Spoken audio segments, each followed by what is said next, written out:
Então esse Pai Nosso foi ganhando força e foi reverberando bastante dentro de mim. E todos os dias, depois que eu chegava do trabalho, eu pegava uma cadeira, fazia as coisas, atividades domésticas normais.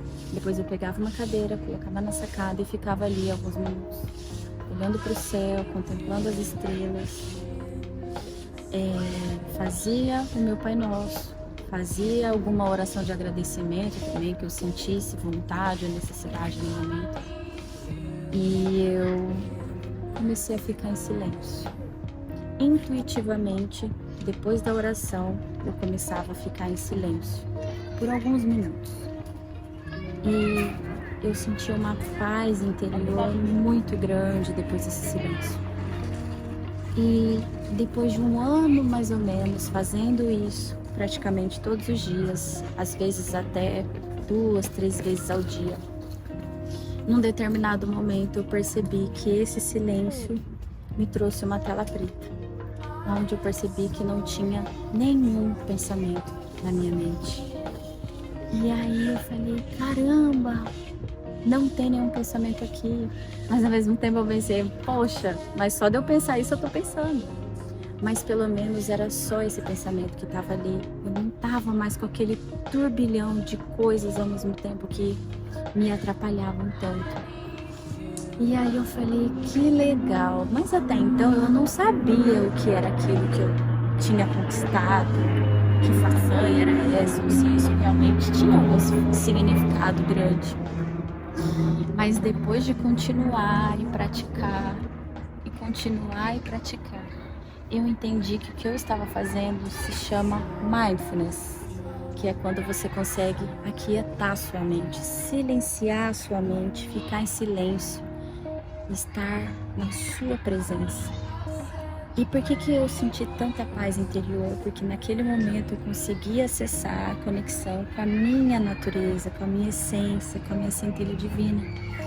E esse é o verdadeiro significado da conexão, do amor, da intuição que a gente tanto busca por aí do lado de fora, mas está do lado de dentro. Então dali pra frente eu sabia que eu tinha alcançado um nível diferente, uma oitava acima. Então todas as vezes que eu me sentia perdida, eu me sentia angustiada, eu voltava para essa tela preta, eu voltava para esse silêncio. E aí o maior presente vem depois. Depois desse silêncio que você acessa, você escuta a sua centelha divina falar com você, a sua voz interior ou a sua intuição. Então dali eu comecei a ouvir orientações e me veio a ideia do que eu poderia fazer para sair da situação que eu estava.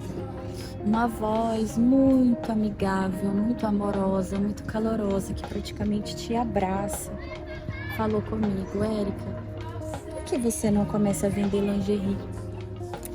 Porque eu já tinha ido para Goiânia, tem um tio que morou lá por muitos anos, e eu sempre ia lá passear e eu comprava coisas para mim.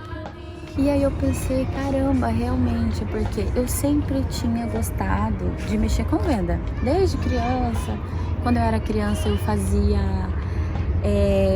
pulseira de fio de telefone. Não sei como que é aí na sua região, mas aonde eu moro, no Mato Grosso, os rapazes iam fazer manutenção nas linhas telefônicas e cortavam uns pedacinhos de fio colorido que ficava caído no chão. E eu com as minhas amiguinhas, a gente pegava esses fios e ele era fácil de manusear, então a gente fazia umas voltinhas e montava pulseirinhas coloridas.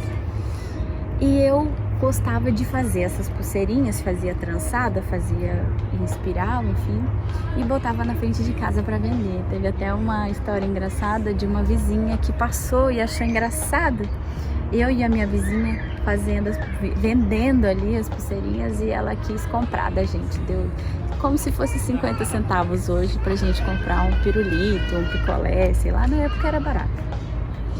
Então essa questão da venda sempre fez parte da minha natureza, da minha individualidade, enfim, mas era uma coisa que eu não acessava, porque eu entendia que eu precisava ser concursada, eu entendia que o caminho era esse, você tinha que trabalhar numa grande empresa, enfim. E aí, quando a voz disse pra mim, por que você não vende lingerie? Veio todo esse histórico do meu passado, quando eu vendi pulseira, quando eu vendi roupa, quando eu vendi semi-joia, eu sempre vendia para as outras pessoas e ganhava uma comissão, sempre como um bico, como um extra, sabe? E aí, nesse momento, eu falei, por que não, né? Talvez agora eu possa realmente vender algo, mas pra mim, não só para ganhar uma comissão, mas para vender algo para mim. Até porque nesse momento eu já tinha minha filha Helena e aí eu precisava de uma renda a mais, porque no emprego público eu tinha um salário fixo. Esse salário fixo não me deixava pobre, passar fome, mas também não me deixava rica. Se eu precisasse de algo a mais, eu precisava produzir mais. E dentro do meu trabalho eu não tinha como ganhar mais do que eu já ganhava. E aí eu comecei a pensar nessa possibilidade. Eu falei, realmente, eu peguei o limite do cartão de crédito que eu tinha e os pontos que eu tinha no cartão, eu troquei por passagem, o limite, eu fui lá e comprei as primeiras peças. E aí o que aconteceu? Eu trazia e muito rapidamente eu vendia. E as minhas amigas compravam e aí depois de um tempo foi virando até uma disputa. Ah, eu quero ver primeiro, eu quero ver primeiro. E aí eu fiquei um ano mais ou menos fazendo isso, vendendo as lingeries e trabalhando também nesse emprego. E aí eu falei, mas espera aí, essas pessoas que eu estou vendendo estão sempre comprando. Se eu tiver outras pessoas que estejam sempre comprando também, eu posso fazer disso um negócio. Eu falei, olha, curioso. Então eu entendi que aquilo podia virar um negócio. E aí eu comecei a mentalizar, como que eu posso fazer disso uma renda mesmo? Porque eu já estava começando a me preparar para sair do emprego.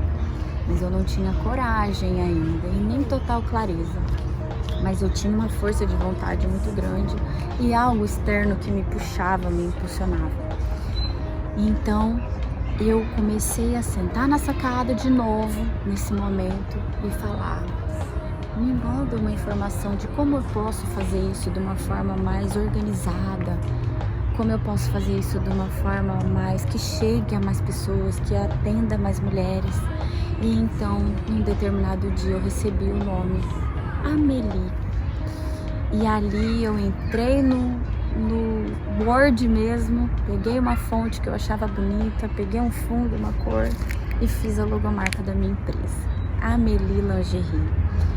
E a Amélie é uma filha querida que eu trago no coração, que me mostrou a potencialidade de ter algo próprio, de eu poder ir lá na fábrica, escolher as peças, trazer para cá, colocar a precificação, divulgar o produto, começar a me divulgar enquanto empreendedora também. E aí eu falei, caramba, isso pode ser uma possibilidade. Então, quando esse movimento da Amélie foi crescendo e eu percebi que o que eu ganhava com a Amélie, a minha hora de trabalho na Amélie era mais lucrativa que a minha hora de trabalho no concurso, então eu pedi demissão.